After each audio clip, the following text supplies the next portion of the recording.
नमस्कार दर्शकों, मैं हूं नाविका कुमार और आप जुड़ रहे हैं मेरे साथ सवाल पब्लिक का शो पर। पॉपुलर फ्रंट ऑफ इंडिया यानी पीएफआई के खिलाफ एनआईए और एनफोर्समेंट डायरेक्टरेट ने ऑल इंडिया रेड की है। यह बहुत बड़ा क्रैकडाउन है।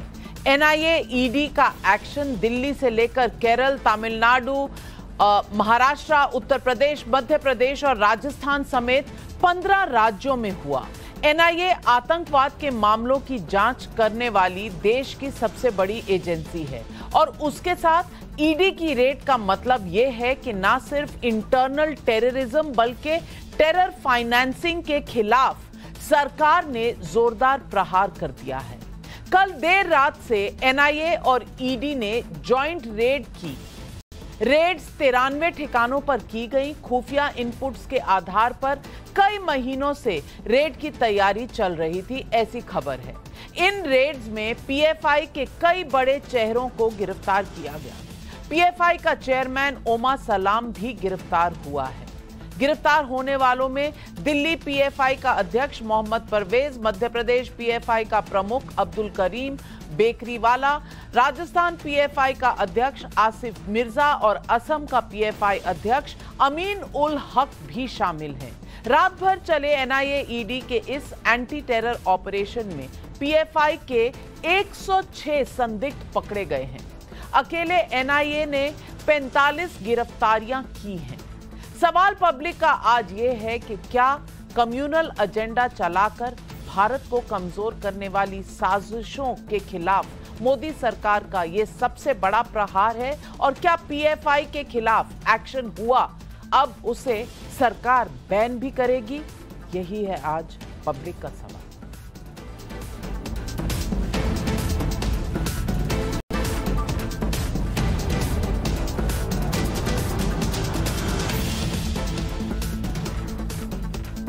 पीएफआई के खिलाफ देश की 2 प्रीमियर जांच एजेंसीज का जॉइंट ऑपरेशन ये समझाने के लिए काफी है कि पीएफआई का खतरा कितना बड़ा बन चुका है भारत के लिए। 2020 के बाद से सांप्रदायिक हिंसा के कई मामलों में पीएफआई के रोल का आरोप लगा है। जनवरी 2020 में सीएए के खिलाफ प्रदर्शनों के दौरान बड़े पैमाने पर हिंसा हुई थी। उत्तर प्रदेश, दिल्ली, कर्नाटक और महाराष्ट्र जैसे राज्यों में जिन प्रदर्शनों के दौरान हिंसा हुई उन्हें पीएफआई मैनेज कर रही थी, ऐसे आरोप है। फरवरी 2020 में हुए दिल्ली दंगे में पीएफआई संदेह के घेरे में आया। आज गिरफ्तार हुआ परवेज अहमद दिल्ली दंगे के मामले में पहले भी गिरफ्तार हो चुका है। दिसंबर 2020 में हाथरस के रेप केस के बहाने गड़बड़ी फैलाने की कोशिशों का भी पता चला था और उन कोशिशों को लेकर पीएफआई पर उंगली उठी थी। इस साल जनवरी में हिजाब कंट्रोवर्सी शुरू हुई। पीएफआई की student wing campus front of India ने ही सबसे पहले हिजाब के बहाने ये संग्राम शुरू किया। अप्रैल में राजस्थान के करौली, दिल्ली के जहांगीरपुरी और मध्य प्रदेश के खरगोन में सांप्रदायिक हिंसा हुई थी। इन सभी हिंसा के मामलों के तार पीएफआई से जुड़ते हैं। पीएफआई के खिलाफ आज हुई कार्रवाई को केंद्रीय गृह मंत्री अमित शाह खुद मॉनिटर कर रहे थे। खबर यह भी है कि आगे भी वो इस पूरे मामले को पर्सनली ही मॉनिटर करेंगे। एनआईए और ईडी की रेड को लेकर अमित शाह ने आज एनएसए अजीत डोवाल के अलावा केंद्रीय गृह सचिव अजय भल्ला, डीजी एनआईए के साथ हाई लेवल बैठक भी की। मैं आपको बता दूं कि पीएफआई की गतिविधियों के खिलाफ एनआईए और ईडी समेत देश की कई अन्य पुलिस एजेंसियों ने पहले भी एक्शन लिए हैं। जनवरी 2021 तक एनआईए ने 100 से ज्यादा पीएफआई के एक्टिविस्ट के खिलाफ चार्जशीट दाखिल की थी। इनमें केरल के प्रोफेसर टीजे जोसेफ का हाथ काटने, आईसिस के साथ संपर्क रखने और आर्म्स ट्रेनिंग जैसे मामले भी शामिल हैं। ईडी के एक्शन की बात करूं तो जून 2022 में ईडी ने पीएफआई से जुड़े 33 बैंक खातों को अटैच किया था। मई 2022 में ईडी ने 2 पीएफआई एक्टिविस्ट के खिलाफ 22 करोड़ रुपयों का टेरर फंड इकट्ठा करने का चार्जशीट दाखिल किया।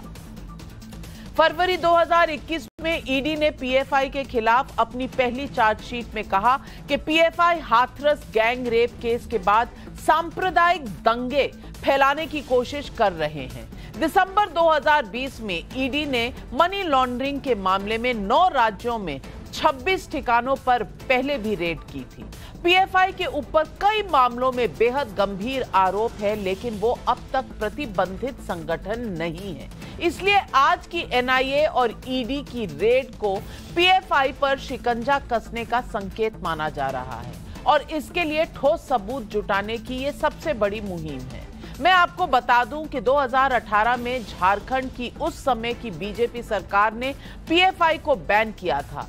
आईसिस जैसे संगठनों से संपर्क रखने के आधार पर बैन लगाया गया था, लेकिन हाईकोर्ट की स्क्रूटनी में बैन का फैसला टिक नहीं पाया।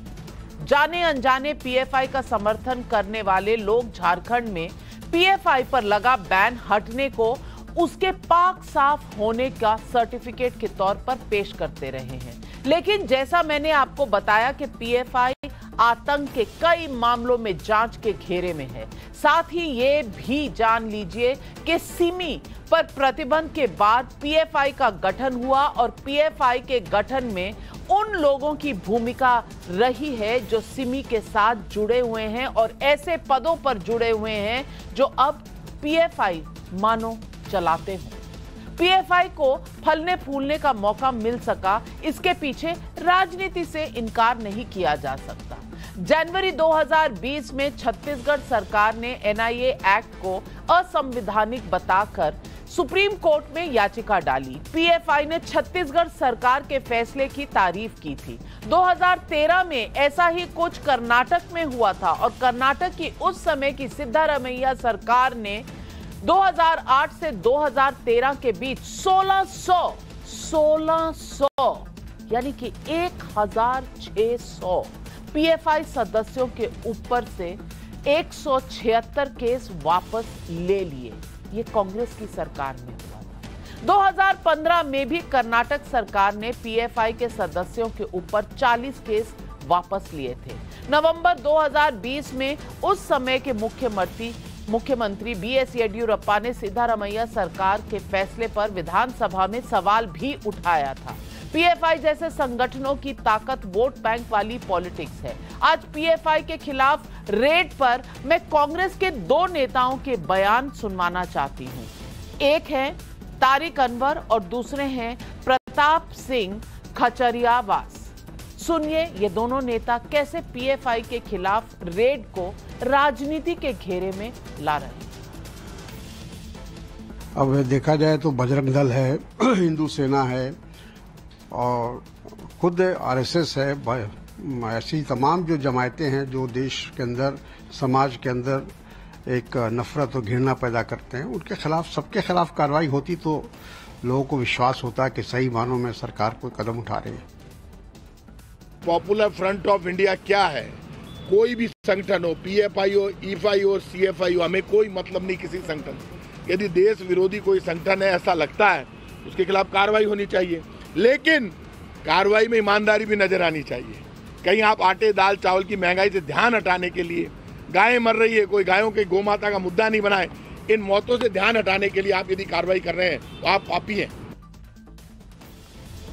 जो पीएफआई आतंकवाद और कम्युनल वायलेंस को लेकर कटघरे में है, क्या कांग्रेस नेताओं के बयान उसे कवर फायर नहीं दे रहे? उधर इन रेड्स पर केंद्रीय मंत्री गिरिराज सिंह क्या कह रहे हैं, आपको ये भी सुनवाऊंगी। पीएफआई आज एक आतंकवादी संगठन है जो भारत विरोधी काम करता है। पूर्णिया को उसने अपना सेंटर बनाया है। उसकी प्लानिंग आपने देखा सुना कि वो भारत को पहले ही मुस्लिम राष्ट्र बना देना चाहता हूं। तो ऐसे संस्थानों पर अगर कार्रवाई हो रही है, दुर्भाग्य है जब फुलवारी शरीफ में पीएफआई पर छापे पड़े तो जो पुलिस का वक्तव्य आया था वो निराशाजनक आया था। ये नीतीश बाबू, ये लालू बाबू, लालू यादव, ये लोग नीतीश जी तुष्टीकरण की राजनीति करते हैं।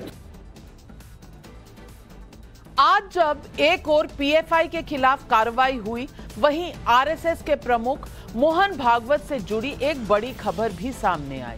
दिल्ली में कस्तूरबा गांधी मार्ग वाली मस्जिद में आरएसएस प्रमुख ने दौरा किया और वहां इमामों के चीफ डॉक्टर उमर अहमद इलियासी से मुलाकात भी की। इस मुलाकात के बाद मोहन भागवत ने एक मदरसे में बच्चों से भी मुलाकात की। कुछ दिनों पहले भी मोहन भागवत ने पूर्व मुख्य चुनाव आयुक्त एसवाई कुरैशी समेत कुछ मुस्लिम बुद्धिजीवियों से मुलाकात की थी। इन मुलाकातों को आरएसएस और मुस्लिम समाज के बीच अविश्वास को हटाने की बड़ी कोशिश माना जा रहा है। सुनिए आज आरएसएस प्रमुख से मिलने के बाद डॉक्टर उमर अहमद इलियासी ने क्या कहा। हमारा मानना यह है कि हमारे सबके धर्म जरूर अलग हो सकते हैं, लेकिन हमारा जो सबसे बड़ा धर्म है वो इंसान और इंसानियत का है। तो भारत में रहते हैं, हम सब भारतीय हैं। आओ हम सब मिलकर भारत को मजबूत करें, भारतीयता को मजबूत करें। राष्ट्र सर्वोपरि है, यही हमारा पैगाम है, यही हमारा संदेश है, यही हमारा मिलना है। तो आज सवाल पब्लिक का उठता है, क्या एनआईए ईडी की रेड पीएफआई के खिलाफ बैन के पहले उठाया गया कदम है? सवाल नंबर 2, वोट बैंक की राजनीति ने पीएफआई जैसे आतंकी संगठनों को मजबूती दी है क्या? सवाल नंबर 3, क्या अब वो सही समय है कि जब देश विरोधी गतिविधियों में लिप्त संगठनों पर फाइनल कॉल ली जाए? और सवाल नंबर 4, क्या आरएसएस प्रमुख की मुस्लिम बुद्धिजीवियों से मुलाकात ने पीएफआई के कम्युनल एजेंडा की हवा निकाल दी है? आज यही है पब्लिक के सवाल और आइए इन सवालों के जवाब लेते हैं। हमारे साथ जुड़ रहे हैं विनोद बंसल, प्रवक्ता है विश्व हिंदू परिषद के, अवनिजेश अवस्थी जी पॉलिटिकल एनालिस्ट हैं, असगर खान सुप्रीम कोर्ट के एडवोकेट हैं, पवन राव अंबेडकर जी एआईएमआईएम के प्रवक्ता हैं, अतिकुर रहमान इस्लामिक स्कॉलर हैं। लेकिन मेरा पहला सवाल जाता है अजय वर्मा, कांग्रेस के लीडर हैं। अजय वर्मा जी, और मैं सारे मेहमानों को पहले 60-60 सेकंड दूंगी, ये बता दूं 60 सेकंड में अपनी बात कहिएगा। अजय वर्मा जी, तुष्टीकरण के चक्कर में क्या कांग्रेस पार्टी एक ऐसी गतिविधियों वाली ऑर्गेनाइजेशन को सपोर्ट करने के लिए उतर पड़ी है मैदान में, जहां इंडिया में टेरर फैलाने का उन पर आरोप है, टेरर फाइनेंसिंग का आरोप है? और अगर आपको बीजेपी की बात गलत लगती है, केंद्रीय सरकार की बात गलत लगती है, तो केरल के जो सरकार ने डाला है हलफनामा केरल के कोर्ट में, हाई कोर्ट में, उसे भी पढ़ लीजिए।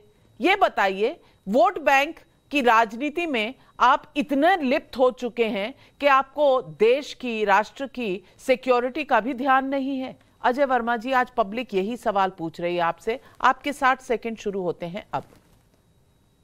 नाविका जी, ये देश के लोग और 140 करोड़ लोग ये पूछना चाहते हैं, ये सरकार किसी भी देश विरोधी संगठन में जो भी करे, ना किसी को ऐतराज, ना कांग्रेस को आज था, ना कल है, ना कल होगा।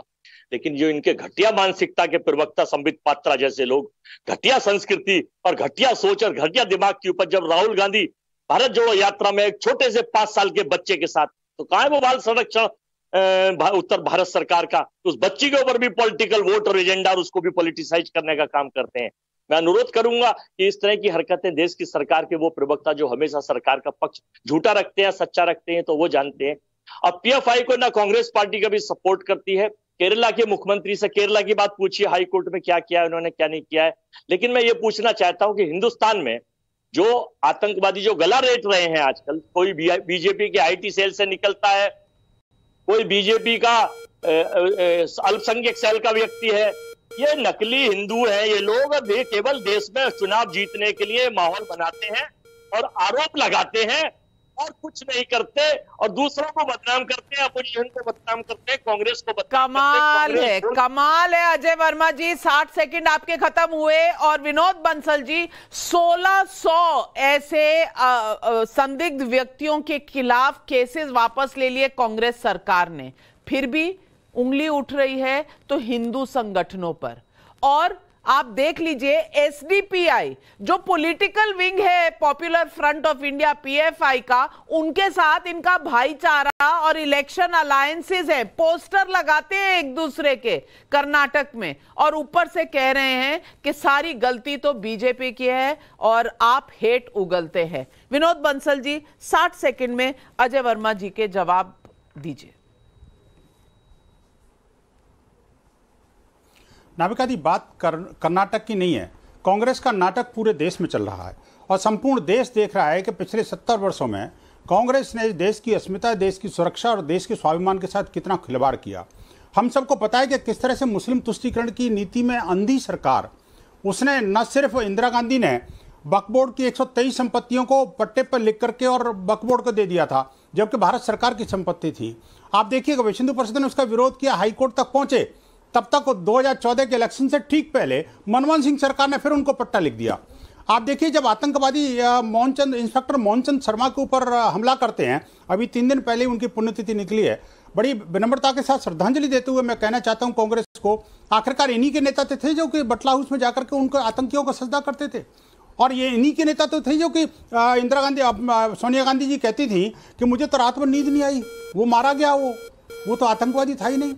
आखिरकार इन्हीं के नेता तो है ना जो आतंकवादियों के पैरवी करते हुए रात को 3 बजे तक जो है ना सुप्रीम कोर्ट को जगाते हैं। आखिरकार इन्हीं के नेता तो है ना जी जो सिमी पर बहन को भी उसको गलत बताते हैं। आखिरकार इन्हीं के नेता तो हैं जो पीएफआई जैसे संगठन को डायरेक्ट और इनडायरेक्ट वे में सपोर्ट देने का काम करते हैं।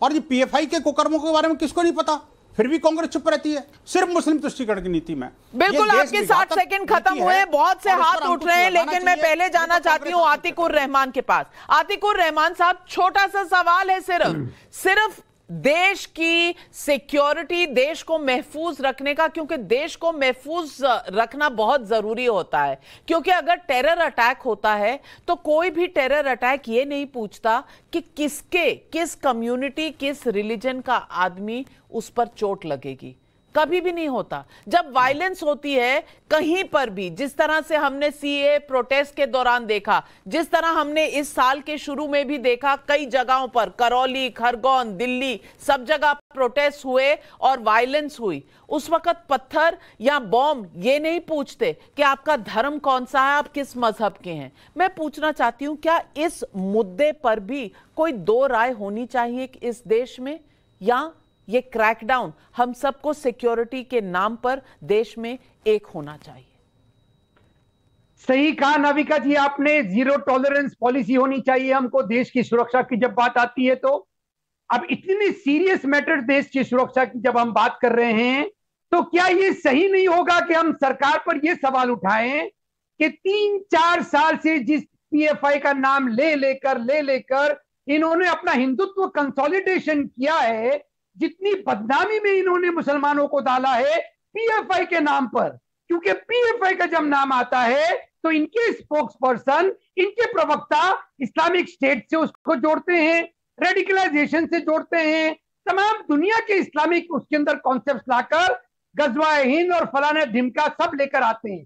तो क्या सरकार का ये कर्तव्य, ये जीरो टॉलरेंस है? यहाँ पर देश की सुरक्षा इतनी हल्की है इनके सामने कि 3-4 साल सिर्फ इल्जाम विदाउट एनी प्रूफ, और अब आज जाके ये अरेस्ट कर रहे हैं। ये सवाल तो बनता है नाविका जी।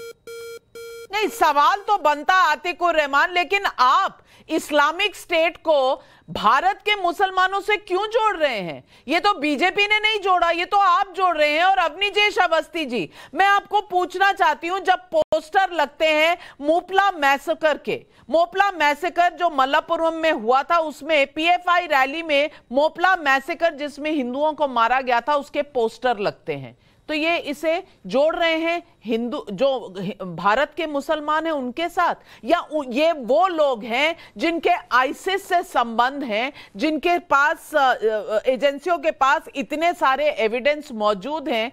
क्या हर बात पे ये इसको कर देंगे कि अरे भाई आप मुसलमानों के खिलाफ जा रहे हैं? ये मुसलमानों के खिलाफ एक्शन है या टेरर ऑर्गेनाइजेशंस के साथ एक्शन है? आप इस बात को आज साफ करिए। अतिकुर रहमान जी, आप सरकार से सवाल पूछने के बहुत आदी हैं। सरकार से सवाल रोज पूछते हैं, कभी आपने इस पर सवाल उठाया कि बर्मिंघम में पाकिस्तान की टीम इंडिया की टीम से हार गई तो हिंदुस्तान के मुसलमान तमाम लोग, इसी चैनल की बात कर रहा हूं, टाइम्स नाउ चैनल की बात कर रहा हूं, उनको उन पाकिस्तानियों के साथ सहानुभूति, हमदर्दी दिखाई दी। अतीकुर रहमान, कौन सी बात कर रहे हैं आप? कहां की बात कर रहे हैं? मुसलमान की बात और हिंदू की बात मत करिए। आप बात करिए जो भारत के साथ है और भारत के खिलाफ है, हिंदू हो मुसलमान हो, इससे कोई फर्क नहीं पड़ता। बहुत सारे कांग्रेसी नेता है जो इस तरीके की भारत विरोधी बात करते हैं कि बाटला हाउस का फेक एनकाउंटर था, बालाकोट का फेक वो था, आम आदमी पार्टी के अरविंद केजरीवाल ने सबूत मांगा। इसमें सवाल उसका नहीं है हिंदू मुसलमान का, ये आप बनाते हो, ये आपने कर रखा है। बात बड़ी साफ सी है, 8 साल 3 साल 5 साल जो भी हो, जोसेफ के हाथ काटे थे इसी पीएफआई ने। और यहां तक बात है कि बार बार बैन करने की बात उठी, हाई कोर्ट से बैन हट गया। अब ऐसी कार्रवाई हुई है लंबे समय की, लंबे समय से। आप सोचते हैं कि या शाम को चाय पे बैठे और सोचा कि कल सुबह रेड डाल देंगे और रेड पड़ गई। ये लगातार चल रही थी। जिन 3 सालों की और 8 सालों की बात कर रहे हैं ना, उन 3 सालों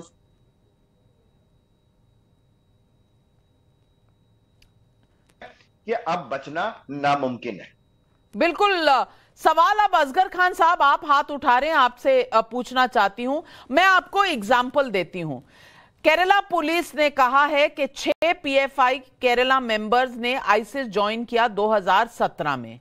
अयोध्या वर्डिक्ट पर उन्होंने कहा हमें तो वर्डिक्ट पर कोई भरोसा नहीं है क्योंकि ये बायस दिखाता है, ये सुप्रीम कोर्ट के बारे में कहा। उसके बाद सर तन से जुदा एक बच्चे से कहलवाया 21 मई की पीएफआई रैली हुई जो केरला में, और उसके अलावा बच्चों से कहलवा रहे हैं सर तन से जुदा, गुस्ताखे रसूल की एक सजा, और मोपला मैसेकर के पोस्टर डाल रहे हैं। उसके अलावा योगी के खिलाफ 2021 में इन्होंने एक आदमी को योगी की तरह ड्रेसअप कर दिया और उसको कोड़े मार रहे हैं। मैं पूछ रही हूं, ये कभी हिंदुस्तान के लोग हो सकते हैं या ये एंटी इंडिया लोग हैं? और इनको हिंदू मुस्लिम में बांटना या हिंदू मुस्लिम क्रिश्चियन में बांटना गलती है इस देश की। ये सुरक्षा का मामला है, क्यों हम इसे हिंदू मुस्लिम के आईने से देखते हैं? हम क्यों नहीं इसे सिर्फ सुरक्षा का मामला देखते हैं?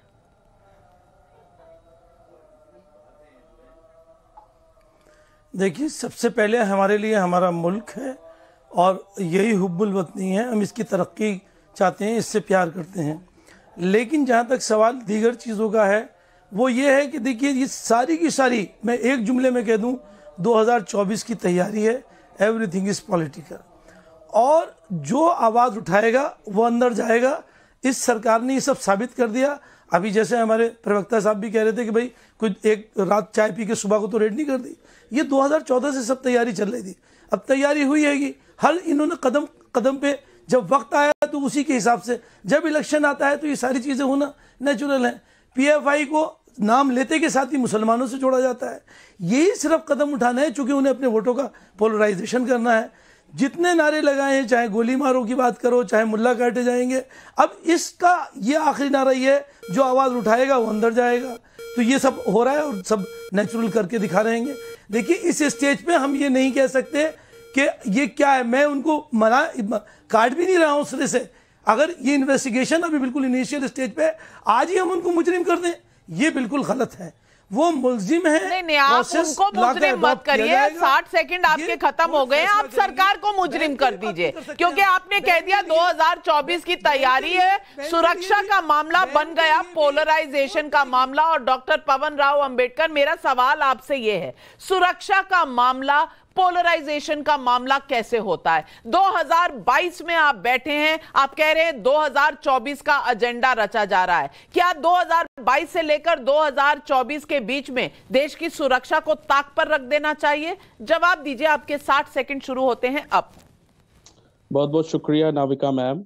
और मैं बिल्कुल भी पॉलिटिकल और उस तरह की बात नहीं करूंगा, ना ही रिलीजियस की हिंदू मुस्लिम। मैं कहना चाह रहा हूं कि इस देश में इंटरनल सिक्योरिटी की जरूरत है, इंटरनल सिक्योरिटी होनी चाहिए। देश में कोई भी इंडिविजुअल या ग्रुप अगर कोई गलत एक्टिविटीज करता है तो निश्चित रूप से उसके खिलाफ कार्रवाई होनी चाहिए। मैं आपको साधारण से शब्दों में कहना चाह रहा हूं, इस देश में दो विचारधाराएं 1925 में पनपी, दो विचारधाराएं। पहली विचारधारा कम्युनिस्ट आइडियोलॉजी और दूसरी विचारधारा आरएसएस की आइडियोलॉजी। कम्युनिस्टों ने इस देश में किसान और मजदूर के नाम पर कत्लेआम करवाया और आरएसएस ने इस देश में धर्म के नाम पर कत्लेआम करवाया। मैं आपको प्रूफ के साथ दिखाता हूं। आपने केरला की बात कही। केरला की जो गवर्नमेंट है CPIM, वो मिनिस्ट्री ऑफ होम अफेयर्स की लिस्ट में एज ए टेररिस्ट घोषित है। तो कम्युनिस्ट आइडियोलॉजी की अगर हम बात करेंगे तो कम्युनिस्ट इस देश में सबसे पहले टेररिस्ट है जिन्होंने इस देश में कत्लेआम करवाया। और कम्युनिस्ट की आइडियोलॉजी को फॉलो करते हुए 1967 में जनसंघ और आरएसएस ने मिलकर के पॉलिटिकल खून बहाने का काम किया। उसका प्रूफ मैं आपके सामने देखता हूं। आप ये बुक पढ़िएगा, book written by H.K. Vyas, incendiary hand of the RSS and Jan Sangh behind communal riots. तो मैं इस आइडियोलॉजी को भी विरोध करता हूं कि इस देश में आरएसएस का नाम क्यों नहीं है टेरर लिस्ट में। चलिए, आरएसएस यही है इस देश की राजनीति कि अगर कोई इन्वेस्टिगेशन हो पीएफआई पे तो ले आइए बीच में, आरएसएस को कर दीजिए कटघरे में खड़ा, आरएसएस को कटघरे में खड़ा कर दीजिए। विनोद बंसल जी, अमरोहा से सवाल आ रहा है दीपांकर गौतम का, पर इससे पहले कि मैं सवाल पर जाऊं, मैं विनोद बंसल जी आपसे पूछना चाहती हूं, जब पीएफआई पर एक्शन होता है तो आरएसएस का नाम साथ में ले आते हैं, ऐसा क्यों? और दो आइडियोलॉजी की बात करते हैं, दो से ज्यादा नहीं हो सकती इस देश में आइडियोलॉजी, क्यों बांट रहे हैं ये लोगों को सिर्फ ये दो आइडियोलॉजी के बीच के? एक है आरएसएस और दूसरी है एंटी आरएसएस। विनोद बंसल जी जवाब दीजिए। नाविका जी, ये तो सच्चाई है। देखिए, इस बात को आपके सुधी दर्शक भी मानते हैं और मैं भी मानता हूं और आप भी मानते हैं। आइडियोलॉजी दो ही होती हैं, एक अच्छी और एक बुरी, एक राष्ट्रवादी और एक राष्ट्रघाती, एक विदेशी और एक स्वदेशी। ये अलग अलग नहीं होता कुछ भी, उस सब के पीछे एक ही भाव है। जो राष्ट्रवादी है वो संघ है और जो स्वदेशी है वो संघ है। जो इंडिजिनस विचारधारा है वो संघ की विचारधारा है और जो आतंकवादी विचारधारा है वो आतंकवादियों की विचारधारा है। वो विदेशी आक्रांतिक आयातित जो विधर्मी शक्तियां हैं, जो विदेशी आयातित रिलीजन है, उन्हीं के साथ जुड़ी हुई है और कहीं नहीं जुड़ेगी आपको। आप देखिए, इसके बावजूद भी कि हिंदू श्रेष्ठ के अंदर बहुसंख्यक था और अभी बहुसंख्यक है, लेकिन इसके बावजूद भी वो तथाकथित अल्पसंख्यकों के उत्पीड़न का शिकार रहता है। मजे की बात यह है कि आपकी डिबेट में इन लोगों ने ये तो नहीं कहा कभी पीएफआई पर कार्रवाई नहीं होनी चाहिए, लेकिन किसी ने अप्रिशिएट भी नहीं किया और किसी ने ये नहीं कहा कि आखिरकार हाँ, कोई अगर आतंकवादी है, आतंकवादी कनेक्शन है तो उस देश से नेस्तनाबूद कर देना चाहिए।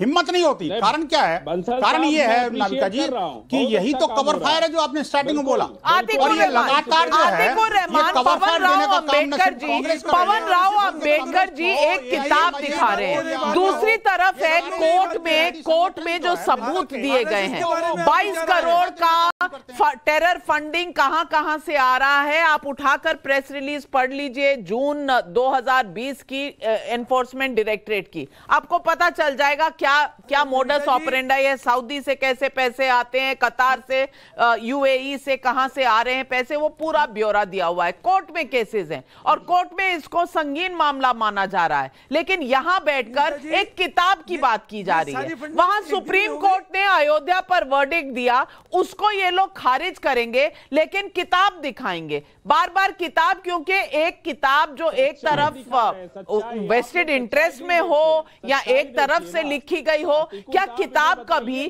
कोर्ट के सामने कोई भी आर्ग्यूमेंट जस्टिफाई कर पाएगी? नाविका जी, अभी विनोद बंसल जी ने नाम लिया आरएसएस का इंडिजिनस विचारधारा के साथ ही। ये इंडिजिनस विचारधारा, अगर इस इंडिजिनस विचारधारा को हम ये समझ ले कि इस विचारधारा के तहत माइनॉरिटीज, मुसलमान और क्रिश्चियन मुख्य तौर पर उस देश का हिस्सा नहीं हो सकते, क्योंकि क्रिश्चियंस का जो विचारधारा होती है वो जुड़ती है इटली से, और अगर मुसलमानों की विचारधारा होती है आरएसएस के द्वारा तो वो जुड़ती है मक्का मदीना से। और आरएसएस की विचारधारा में जो देश की इंडिजिनस नहीं है उनको देश में समान अधिकार नहीं है। तो ये जो इनकी विचारधारा आरएसएस की है, ये किस तरफ आपको लेके जा रही है? क्या ये संवैधानिक है? अगर तो उमर इलियासी जी से पूछ लेते हैं। उमर इलियासी जी जो मोहन भागवत जी से मिल रहे हैं, उनको समझा दीजिए कि गलत कर रहे हैं। इंसान के साथ मिले तो आपको उसमें गलती, उसमें आपको भेदभाव, द्वेष नजर आता है, तो आतिकुर रहमान फिर उमर इलियासी जी को भी समझा दीजिए। नाविका जी, हर बिल्ली को इख्तियार है कि वो 900 चूहे खा के भी हद को जा सकती है। आरएसएस की कोशिशें करने दीजिए, हम उनका सहयोग करेंगे, चाहे जितनी बिल्ली उन्होंने मारी हो, लेकिन हद करने का अधिकार उनको है। अभिजीत जी, ये बिल्ली कौन हो गया और चूहा कौन हो गया, ये तो समझा दीजिए। नाविका जी, मैं तो ये मुहावरा अतिकुर रहमान अगर कर रहा है कोई ऑर्गेनाइजेशन, तो क्या रेडिकलाइजेशन सिर्फ पीएफआई है? आरएसएस, बजरंग दल और दूसरी जो सेनाएं हैं मुल्क के अंदर, वो रेडिकल एलिमेंट्स नहीं है। यहाँ पर हम मार खाएंगे, मुंह की खाएंगे। देश की सुरक्षा के लिए हर रेडिकल। चलिए, अवनीश अवस्थी जी आपको जवाब दे रहे हैं। आपके मुद्दे जो उठाए गए उस पर अवनीश अवस्थी जी जवाब दे रहे हैं। अतिकुर रहमान जी, बड़ी साफ सी बात है। नाविका जी, आपके चैनल पर ना मैं ये वाला मुहावरा बोलना नहीं चाहता था, 900 चूहे खा के बिल्ली हज को चली। मुझे लगता है ये सांप्रदायिकता की बू इसमें आ जाती और ये कहते हैं देखो ये ऐसा नारा, यहाँ पर ऐसा मुहावरा बोल रहे हैं। अतिकुर रहमान जी बोले तो उनके लिए तो धर्मनिरपेक्षता, मेरे लिए सांप्रदायिक हो जाएगा। ये इस देश की अब तक की तथाकथित बुद्धिजीवियों की सोच है। बात बड़ी साफ सी है अतिकुर रहमान जी, संघ के एक भी काम में जितने भी काम उसने इस समाज में किए हैं, देश की सुरक्षा से लेकर के समाज के उन दलितों पिछड़ों तक के बीच में जाकर के काम करने में, शिक्षा देने में, जहां पर आपको धर्म के आधार पर कोई भी, संप्रदाय के आधार पर कोई भी भेदभाव नजर आता हो। आपको मालूम है संघ के विद्यालयों में, एकल विद्यालयों में मुस्लिम बच्चे पढ़ते हैं और टॉप करते हैं। आपको मालूम है ये बात? आपको नहीं मालूम होगी। अगर वहां पर संघ के विद्यालयों में अगर मुसलमानों के खिलाफ पढ़ाया जा रहा होता तो आपको लगता है वो मुसलमान बच्चा वहां पर पढ़ करके टॉप करता और इंजीनियर बनता? क्या ये संभव था? लेकिन आप लोगों के लिए बात यहाँ की नहीं है, बात तो बड़ी साफ हो गई ना। मैं जब ये कहता हूं तो मुझे बड़ा दुख होता है कि हिंदुस्तान के मुट्ठी भर मुसलमान, बहुत कम, और वो मुस्लिम नेतृत्व है जो अपने आप को औरंगजेब से जोड़ता है, अपने आप को बाबर से जोड़ता है, अपने आप को एपीजे अब्दुल कलाम और रसखान से नहीं जोड़ता, राइफलमैन औरंगजेब से नहीं जोड़ता। अशफाक अल्लाह खां का नाम लेते हुए मैंने किसी मुसलमान को नहीं देखा। मैंने औरंगजेब का नाम कैसे आपने नाम बदल दिया सरकार ने? याकूब मेमन, बाबरी मस्जिद कैसे तोड़ दी आपने? याकूब मेनन उनके लिए हीरो है, उसकी मजार पर जाकर के उसको लाइटिंग लगाई जाएगी। अफजल गुरु हम शर्मिंदा है, तेरे कातिल जिंदा है, ये सब बोलेंगे क्योंकि उनको लगता है कि इस तरीके से हिंदुस्तान के मुसलमानों को डराया धमकाया जा सकता है कि भैया तुम्हारे खिलाफ कुछ भी हो सकता है। अगर एपीजे अब्दुल कलाम का नाम लेंगे तो आतिकुर रहमान आपको रिबट कर रहे हैं। आतिकुर रहमान, थैंक यू। नाविका जी, बड़ी खूबसूरती से अवनीश जी ने आरएसएस की वो इंडिजिनस विचारधारा को ढाक दिया। मैंने आपसे पूछा था क्योंकि क्रिश्चियन वेटिकन की तरफ देखते हैं और मुसलमान मक्का मदीना की तरफ देखते हैं, आरएसएस की इंडिजिनस आइडियोलॉजी के द्वारा वो इक्वल सिटीजन नहीं हो सकते। इस पर कुछ रोशनी डालेंगे अभिजीत जी? आपने कहा कि आरएसएस शाखा में आतिकुर रहमान जी, आप वेटिकन की तरफ देखिए या मक्का मदीना की तरफ देखिए, आपको पूरी इजाजत है, ये देश आजाद है, जहां मर्जी देखिए, लेकिन वतन सबसे पहले, मेरा देश सबसे पहले, ये बात आप क्यों भूल जाते हैं? क्यों भूलते हैं आप ये? क्योंकि आपको जैसे ही मैंने राष्ट्रीय सुरक्षा की बात कही, आपको याद आ गया हिंदू संगठन, इनको क्यों नहीं होता है वहां रेडिकलाइजेशन। अरे रेडिकलाइजेशन जहां भी हो उस पर प्रहार होना चाहिए। और अंबेडकर जी, सवाल मेरा सिर्फ ये है, हर उस मुद्दे पर, और मैं गिनवा देती हूं, जून 2022 3 लोग जो पीएफआई से लिंक थे वो अरेस्ट हुए कानपुर की हिंसा में। अप्रैल 2022 करौली विवाद में नाम आया पीएफआई का। खरगोन वायलेंस में पीएफआई और एसडीपीआई का नाम आया। जनवरी 2022 में कर्नाटक में हिजाब विवाद में कैंपस फ्रंट ऑफ इंडिया सामने आया। 2014 में कन्नूर में एबीवीपी नेता की हत्या हुई। 6 सीएफआई के लोग अरेस्ट भी हुए। केरल की राज्य सरकार ने हाईकोर्ट में एफिडेविट भी डाला और कहा कि 27 मर्डर किए हैं और 125 कम्युनल केस में लिप्त हैं। ये बातें क्यों भूल जाते हैं? मैं एक डेट आपको बता देता हूं, वो भी बड़ी अच्छी डेट है। 4 अप्रैल 2022, 4 अप्रैल 2022। 4 अप्रैल 2022 को सुशांत चौधरी साहब हैं।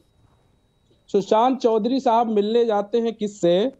All Tripura tiger force ATTF के जो प्रेसिडेंट हैं रंजीत देव वर्मा। और ये ATTF टेरर ऑर्गेनाइजेशन है, टेररिस्ट ऑर्गेनाइजेशन है। ये 4 अप्रैल 2022 की भी डेट आप लिख लीजिए मैडम। क्या भारतीय जनता पार्टी का इससे क्या संबंध है कि टेररिस्ट ऑर्गेनाइजेशन के पास जाते हैं मिलने? क्या इसको बैन करेंगे? भारतीय जनता पार्टी की क्या संलिप्तता है, इस पर भी उल्लेख करें। मैं अवनिजेश जी का जो है एक जवाब देना चाह रहा था। टेरर फंडिंग की बात आती है तो इस देश में सबसे बड़ी अनऑथराइज्ड अनऑर्गेनाइज्ड अगर कोई संस्था है तो वो आरएसएस। उसका टेरर फंड कहां से आता है? संघ के विद्यालय कैसे चलते हैं? संघ के विद्यालय कैसे चलते हैं? अवनिजेश जी आप जरा जवाब दीजिए। संघ टेरर फंड करता है या नहीं? किस देश से उसको फंडिंग हो रही है? सऊदीया से अगर इस्लाम के विनोद बंसल जी जवाब दे रहे हैं। अब इत्मीनान से बैठिए, जवाब सुनिए। क्या हुआ? इस सवाल के जवाब देने में क्या आएगा? नहीं मैं दे रहा हूं ना। देखिए नाविका जी, मुझे जवाब, मैं नाविका जी अरे सुनो तो सही, सुनोगे तभी तो पता लगेगा क्या जवाब आएगा। आप सुनिए तो भाई। देखिए जिनकी पार्टी के नाम में मुसलमान लगा हो और वो हिंदुत्व पर प्रहार न करें, ये कैसे हो सकता है नाविका जी? ये तो बहुत नेचुरल सी बात है। लेकिन दो बातें बड़ी महत्वपूर्ण है। आप देखिए जब वो अरे सुन लो भाई साहब, सुन लीजिए। आप चीखने चिल्लाने से कुछ नहीं होने वाला। मैं कहता हूं जब कन्हैया लाल मारा जाता है तो कहते हैं बीजेपी के लोग संलग्न थे, बीजेपी के लोग संलिप्त थे। मैं कहता हूं कभी आपने झंडा उठा करके बीजेपी के खिलाफ आंदोलन किया क्या उनको अरेस्ट किया जाए, उनको मारा जाए, पीटा जाए? आपने कभी हमला का आपने कोई मांग करी क्या? सिर्फ टीवी चैनल पर बदनाम करना है। अब ऐसे ही जो है जब उमेश कोले की हत्या हो जाती है और 13 साल की जो मित्रता पर वो पानी फिर जाता है और उसमें नहीं बोलेंगे आप मुझे बताइए। आरएसएस के बारे में ये तो कहते हैं कि मुसलमानों से और ईसाइयों से चिढ़ती है, लेकिन ये नहीं पूछते कि आरएसएस के कितने प्रकल्प ऐसे चल रहे हैं जहां पर हिंदुस्तान का कोई भी व्यक्ति जा सकता है। और देखिए आरएसएस की शाखा तो ओपन पार्क में लगती है। मैं भी सुबह पार्क में जाता हूं और आप भी आइए उस आरएसएस की शाखा में। मैं कहता हूं जाइए ना, नथिंग सीक्रेट इन इट। आप देखें यही एक ऑर्गेनाइजेशन है जो दुनिया का ओपन पार्क में लगती है। अगर किसी के टेरर ऑर्गेनाइजेशन के साथ नाता है तो एक्शन होना चाहिए। और अगर आपने ये मुद्दा उठाया है तो सरकार को इसको देखना चाहिए। अवनिजेश अवस्थी जी आपको जवाब दे रहे हैं। अवनिजेश जी। नाविका जी, मेरा नाम लिया गया है और मेरा नाम लेकर के पूछा गया, मैं जरूर जवाब दूंगा आपको। अंबेडकर जी और अतीकुर रहमान जी, असगर अली साहब, आप तीनों लोगों को मैं बता दूं, साथ में अजय वर्मा जी को बता दूं, जब नूपुर शर्मा वाला केस आया तो दुनिया भर के 15 से 17 या पता नहीं कितने, मैंने गिने नहीं, उन देशों के राजदूतों ने वहां पर जवाब मांगा और आपने उछल उछल के सीना तान तान के कहा देखो जी उस देश ने भी मांगा, उस देश ने भी मांगा। कहा ईसाइयों पर हो तो वहां से आवाज आ जाती है अगर चर्च पर झूठे तरीके से कहा जाए कि इस पर पत्थर फेंके जा रहे हैं। आप ये बताइए हिंदुस्तान में जब गला काटा गया तो कौन से देश ने कहा से हमारा कहां से फंड आएगा?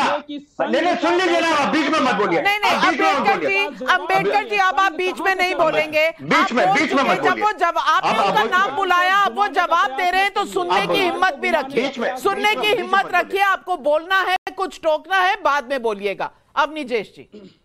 नाविका जी, मैं इनको सिर्फ इतना बता देना चाहता हूं, आपने कहा किन देशों से आता है, किन देशों से चंदा आता है, किन देशों से फंडिंग होती है।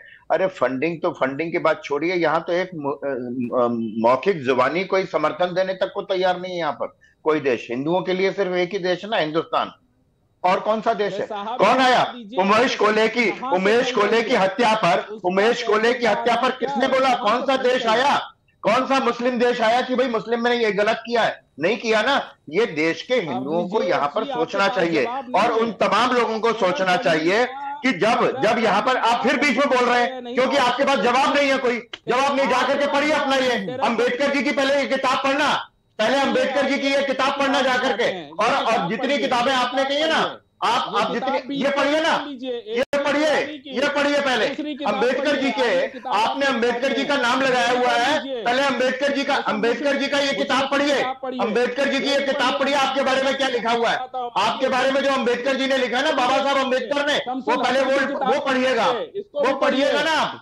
ये पढ़िए इतनी मोटी बाबा साहब अम्बेडकर की किताब, पढ़ लीजिए, बाबा साहब अम्बेडकर की किताब पढ़िए जाकर के, बाबा साहब अम्बेडकर, डॉक्टर अम्बेडकर जी, एक बात कहूं, कम से कम अवनीजेश जी असली किताब लेकर आते हैं, आप तो फोटो कॉपी वाले पैम्फलेट लेकर आ रहे हैं। पढ़िए तो सही असली किताबें। लेकिन सवाल आ रहे हैं दर्शकों के।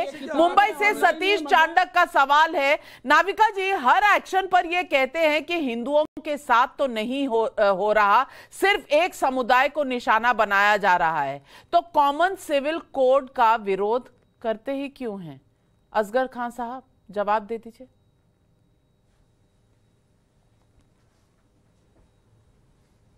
असगर खान साहब, पब्लिक का सवाल है सतीश चांडक जी का मुंबई से, जवाब देना चाहेंगे क्या? अरे क्या जवाब, क्या सवाल है?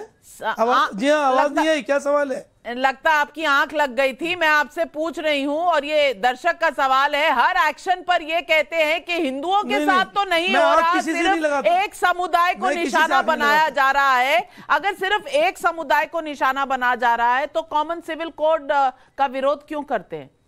एक तरह सबके साथ होगा। इनकी आंख लग गई थी या नहीं पता, लेकिन नहीं, कॉमन सिविल कोड अलग चीज है। अपने पहले अगर आपको ये बात कहनी है तो आप पहले अपने संविधान में अमेंडमेंट करें। यही तो सवाल है, पीएफआई के साथ भी यही सवाल है। जो आप इस मुल्क को बर्बाद करने के लिए हर रोज वायलेशन करते हैं संविधान का, अपने कॉन्स्टिट्यूशन का, उस पर वो आवाज उठाते हैं, उसकी सजा आज भुगत रहे हैं। यही बात हम आपसे अब भी कह रहे हैं आपके सवाल के जवाब में। अगर ये आपको बात कहनी है तो आर्टिकल 25, 26, 27 आप ये बताइए, परवेज मोहम्मद बेगुनाह है, आप गारंटी लेते हैं? आप गारंटी लेते हैं? आप 105 लोग जो गिरफ्तार हुए हैं उनकी गारंटी आप लेते हैं कि वो सारे बेगुनाह हैं? 10 साल बाद आप मेरे सवाल का जवाब दीजिए।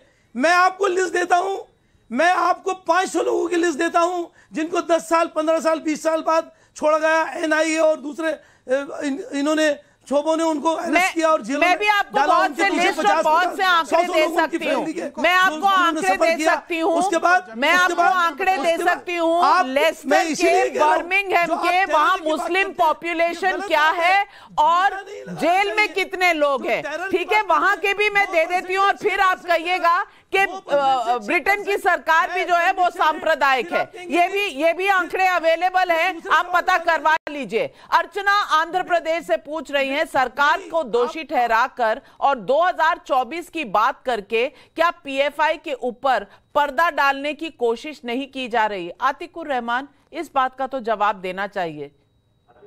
नो नाविका जी, नहीं सुना सवाल मैंने।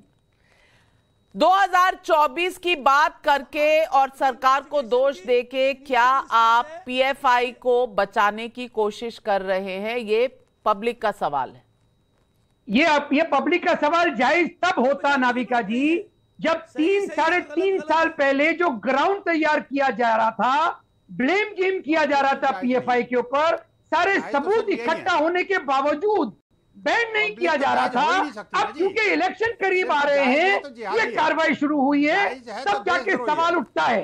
क्या बात है, 2024 क्या की तैयारी लोकतंत्र सरकार है। कर रही। यहाँ पब्लिक के सवाल को भी जायज नाजायज कहा जाता है। वोट चाहिए पब्लिक के, लेकिन सवाल उनके नाजायज हैं। अर्चना जी, आपने सवाल का जवाब सुन लिया होगा। दिल्ली से सुधीर का सवाल है और ये पूछ रहे हैं असगर अली खां से, देश में रह रहे कहीं चुनाव, हर साल कहीं ना कहीं चुनाव होता है, तो क्या इस तर्क के साथ देश में अराजकता फैला रहे लोगों पर कार्रवाई नहीं होनी चाहिए? जवाब दीजिए। नहीं, कार्रवाई होनी चाहिए, जरूर होना चाहिए, लेकिन फेयर कार्रवाई होना चाहिए, इन्वेस्टिगेशन भी फेयर होना चाहिए। इसीलिए मैंने आपको अभी अभी एग्जाम्पल दिया कि जो कन्विक्शन रेट है 2% से 6% है, जो बाकी के 90% से 90%, 94, 96% लोग हैं, उनको सजा होती है। 10 साल अगर कोई रह के उसको बरी किया गया, 15 साल के बाद किसी को बरी किया गया, तो उस कीमती वक्त का कंपनसेशन कौन देगा? नहीं तो कॉम्पनसेशन, तो चलिए कॉम्पनसेशन, मैं आपके साथ बिल्कुल इत्तेफाक रखती हूं कि अगर किसी पर झूठा केस हो तो कॉम्पनसेशन मिलना चाहिए, लेकिन अवनीजेश अवस्थी जी, कॉन्स्टिट्यूशन जिसकी कसम खाते हैं असगर खान साहब, कॉन्स्टिट्यूशन में इसका कोई प्रोविजन है तो बता दीजिए असगर खान साहब को, बता दीजिए।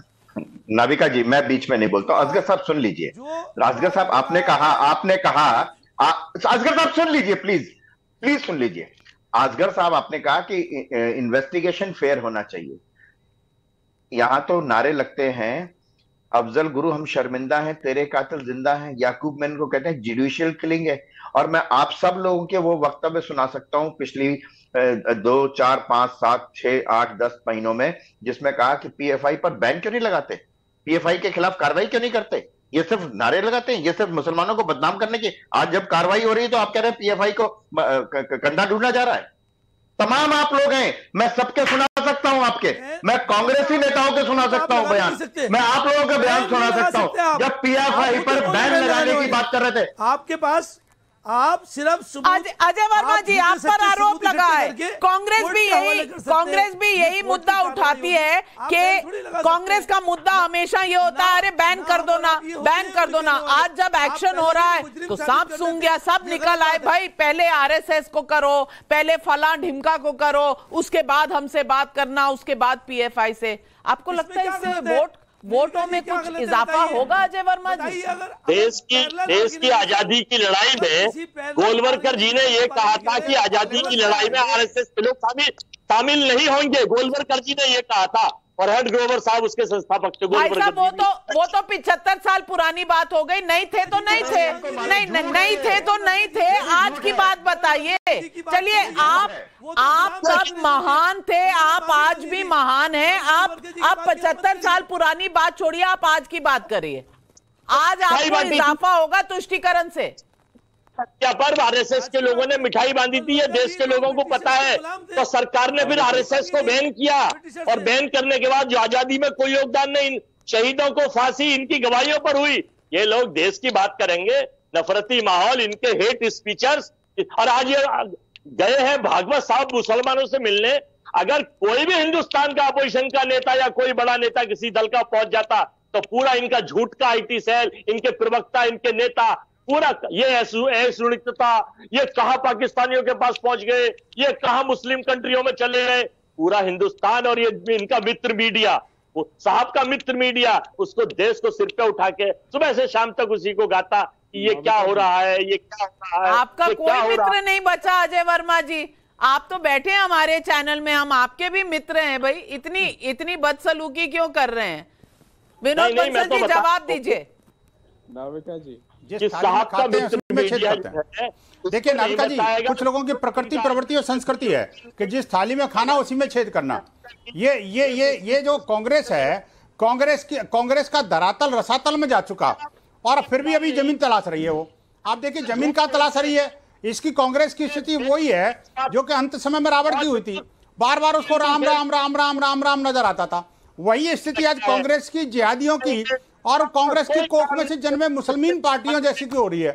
आप देखिए कि उनको लग रहा है कि सोते जाते उठते बैठ के उनको आरएसएस को गाली दे दो, उसी से हमारा उद्धार हो जाएगा। क्योंकि जब आरएसएस को गाली नहीं देंगे तब इनकी राजनीति कैसे चलेगी, मीडिया में कैसे चलेंगे, मीडिया में नाम आएगा नहीं इनका।